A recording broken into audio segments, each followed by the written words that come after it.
자, 우리 교과서에 있는 내용 확인해 보도록 할게요. 영양소의 흡수. 자, 핵심 개념, 소장의 구조, 영양소의 흡수, 융털 이렇게 있고요. 학습 목표 확인해 볼게요. 접지 않은 거름 종이와 병풍처럼 접은 거름 종이를 이용하여 물의 흡수량과 표면적의 관계를 확인할 수 있다. 자, 두 번째, 소장의 융털을 통해 영양소가 흡수되어 온몸의 세포로 이동하는 과정을 설명할 수 있다. 그래서 요거 두 번째 학습 목표 중점적으로 확인해 볼게요. 자, 선수학습 확인 볼게요. 소와 액에는 영양소의 분해를 촉진하는 물질이 뭐가 들어있어요? 소와 효소가 들어있죠. 자, 위에서는 소와 효소인 펩신과 강한 산성을 띠는 염산의 작용으로 음식물 속에 단백질이 분해가 되겠죠. 자, 펩신은 자, 위에서 단백질로 단백질을 분해합니다. 자, 우리 도입 실험 한번 확인해 볼까요?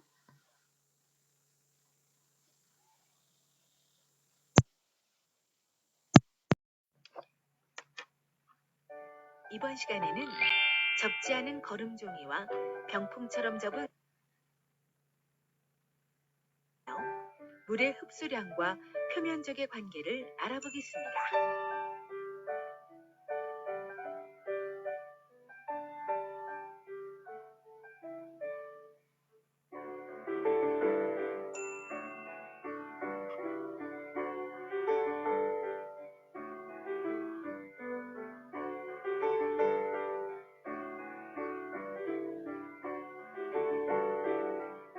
거름 종이를 병풍처럼 자, 지그재그로 접어서 높이와 지름이 같은 원통 모양을 만듭니다. 이렇게 주름을 많이 잡게 되면은 종이가 많이 들어가겠죠. 자, 지름과 높이가 같은 원통 두 개를 준비합니다.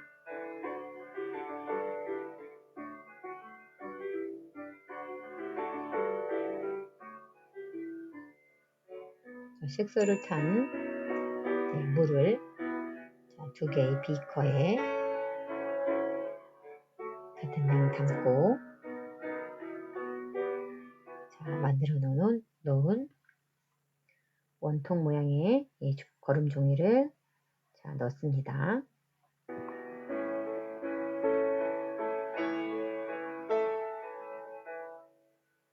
자, 저렇게 넣고 2분 뒤에 꺼내봅니다. 자, 시간이 지나면서 거름 종이를 따라서 물이 흡수가 되겠죠.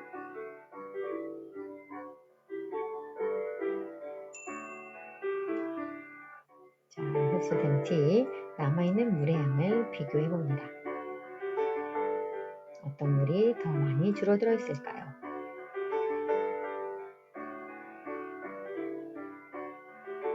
자, 보시면 나의 물이 더 많이 들어있는 것을 볼 수가 있죠. 자, 나를 통해서 물이 더 빨리 흡수가 된 것을 확인할 수 있습니다. 자, 그래서 지름과 높이가 같은 원통 모양이지만 병풍처럼 접은 거름 종이가 접지 않은 상태의 거름 종이보다 표면적이 넓어서 물을 효과적으로 흡수할 수 있게 되는 것을 확인할 수 있습니다. 자, 우리 실험 영상을 봤으니까 어떤 과정을 거쳐서 일어나는지 다시 한번 확인해 볼게요. 사각형 거름 종이를 이용하여 하나는 접지 않은 상태로 그냥 말고 다른 하나는 병풍처럼 접어서 지름과 높이가 같은 원통 모양을 만듭니다. 같은 양의 초록색 색소를 탄 물이 들어있는 비커 가와 나에 각각의 원통 모양 거름 종이를 넣고 2분 후에 꺼내봅니다. 자, 표면적인 변화를 한번 보면요. 자, 가로가 8cm, 세로가 1cm, 높이가 1cm인 직육면체가 있습니다. 자, 이 직육면체를 반으로 잘랐을 때 표면적은 자르지 않았을 때보다 증가하게 되겠죠. 반으로 자른 직육면체를 다시 각각 반으로 자르면 표면적은 더 증가합니다. 직육면체를 자를수록 표면적은 점점 커지고 이를 통해 소장 안쪽에 주름과 돌기가 많을수록 표면적이 넓어진다는 것을 유추할 수 있어요.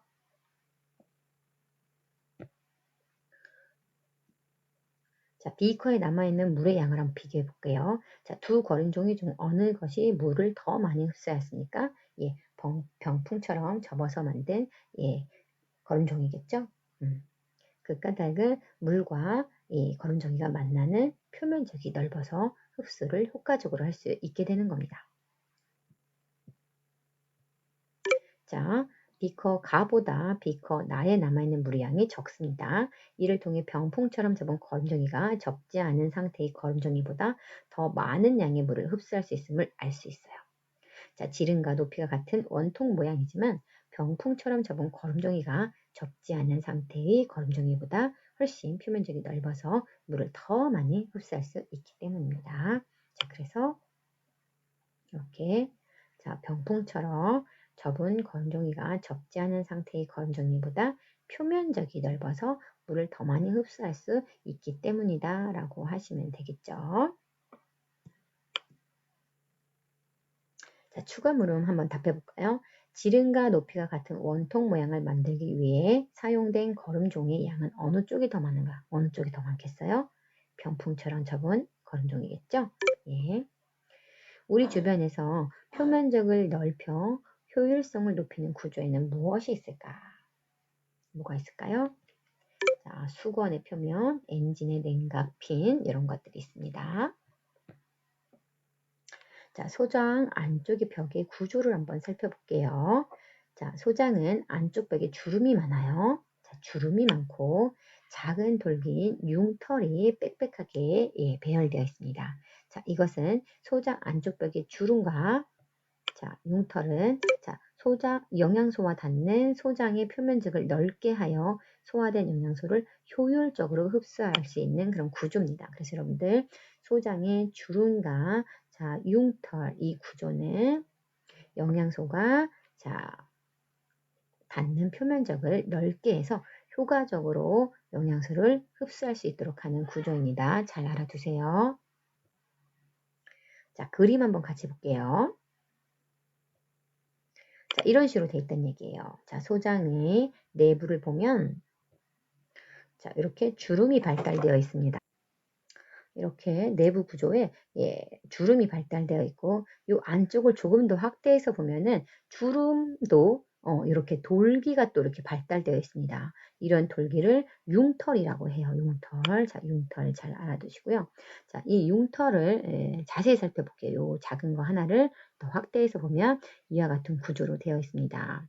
자, 안쪽에 좀 노란색이죠. 안쪽에 암주간이 있고요. 이 암주간을 둘러싼 모세혈관이 있습니다. 자, 여기 이제 소장의 내벽에서 영양소가 이제 흡수가 되는데 우리 어떤 영양소들이 있죠? 아미노산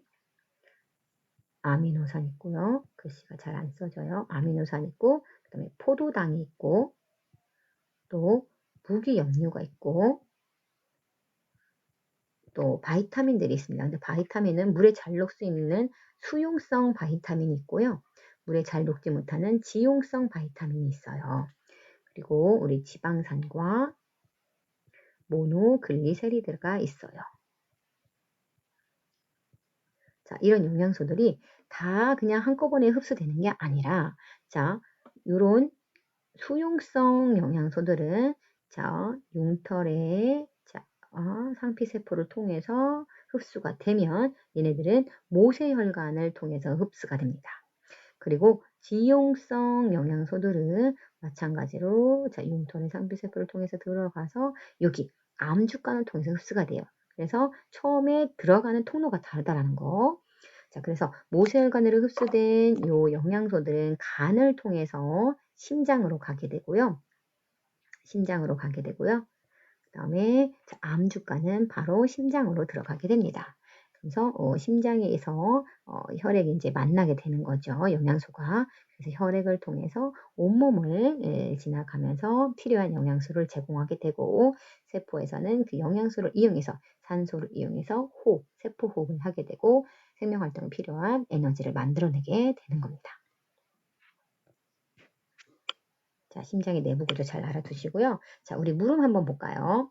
소장에서 소장의 표면적에 영향을 주는 구조를 모두 써보자 그랬어요. 자, 두 가지 주름과 융털 쓰시면 되겠죠. 자, 영양소의 흡수. 자, 최종적으로 소화된 영양소는 융털의 상피세포를 통과하여 체내로 흡수되는데 각각의 융털 속에는 모세혈관과 암주간이 분포합니다. 자, 그래서 자, 우리 모세혈관으로 흡수가 되는 것은 물에 잘 녹는 영양소. 자, 예를 들면 포도당, 아미노산, 무기염류, 여기에 수용성 바이타민까지 이야기해 주시면 되고요. 자, 암주간을 통해서 흡수가 되는 것은 물에 잘 녹지 않는 지용성 영양소예요. 지방산과 모노글리세리드 그리고 자, 지용성 바이타민이 되겠습니다. 이렇게 흡수가 됩니다.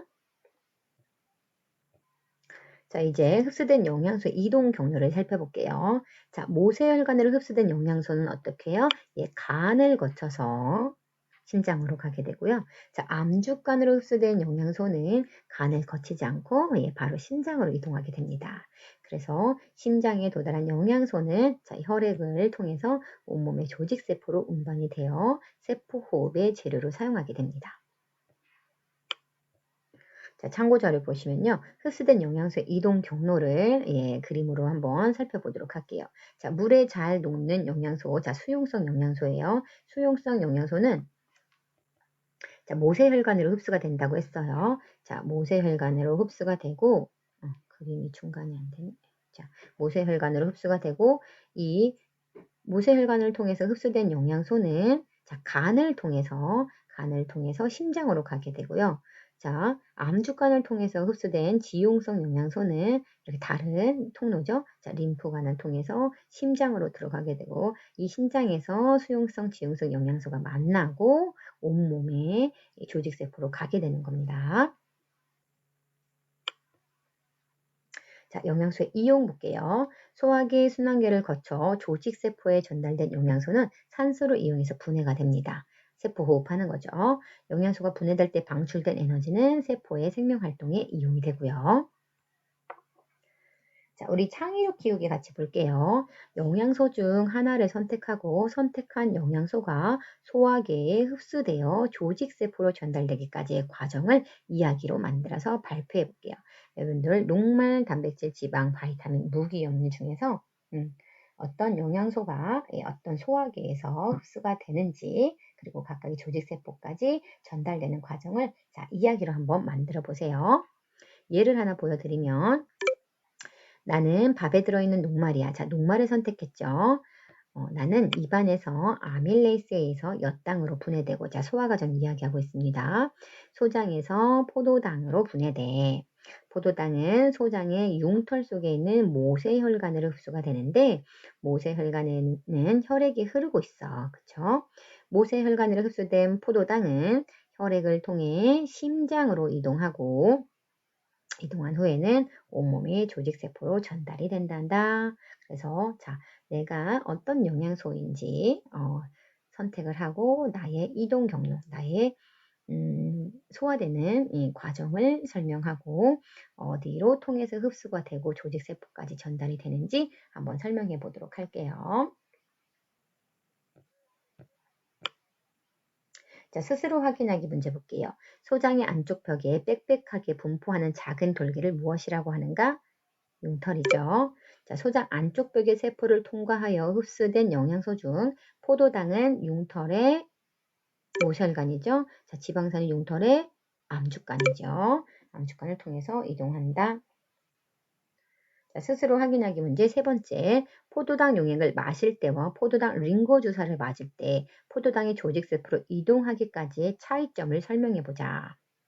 자, 마실 때 그리고 링거 주사를 맞을 때 우리 조직세포까지 이동하는 경로를 한번 생각해 볼까요?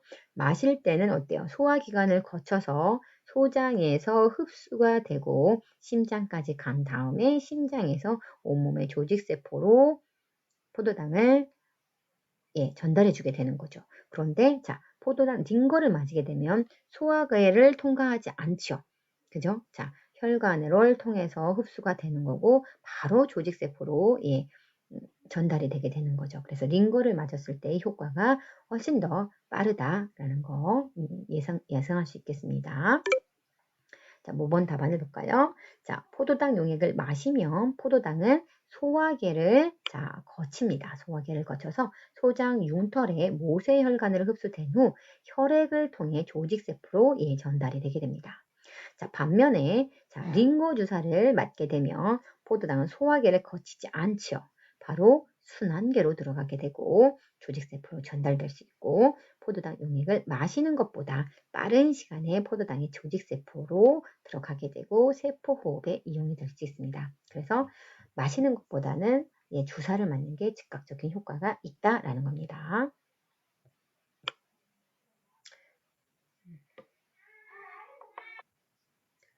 자, 가로 안에 들어갈 알맞은 말을 옳게 짝지은 것은 소장 안쪽 벽에 있는 주름과 융털은 영양소와 닿는 표면적을 넓혀 소화된 영양소를 효율적으로 흡수할 수 있게 된다. 융털 넓혀 2번이 답이겠네요.